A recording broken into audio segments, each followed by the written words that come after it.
Assalamualaikum warahmatullahi wabarakatuh.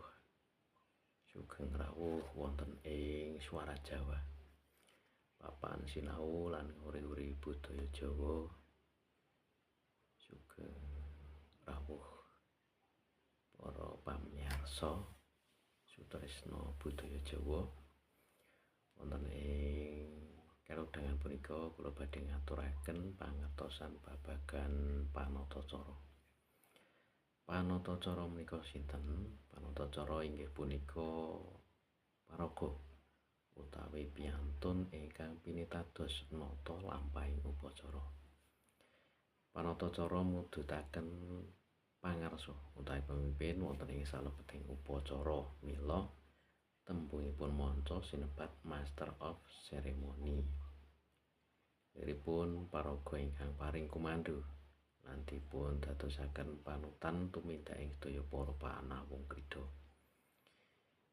Lajeng upacara menika mujudaken satunggaling sistem ingkang lumampahipun gumantung subsistem ingkang nyengkuyung. Menawi salah setunggaling subsistem boten lumampah rancak, anjalari sedaya subsistem menika boten lumampah rancak ateges upacara kala wau lumampahipun nguciwani utawi boten sukses. Lajeng panatacara ugi minangka manajer utawi kusiring pasamuan pramila kedah wasis nata olah kridaning para panawung krida. Utawi cara bahasa Indonesianipun memiliki kemampuan manajemen.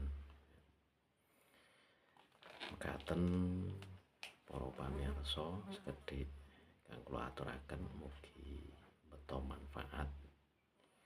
Muga kita tansah nglestarekaken budaya Jawa. Monggo sami subscribe, like, lan share supados Swara Jawa tansah urip lan krembaka. Wassalamualaikum warahmatullahi wabarakatuh.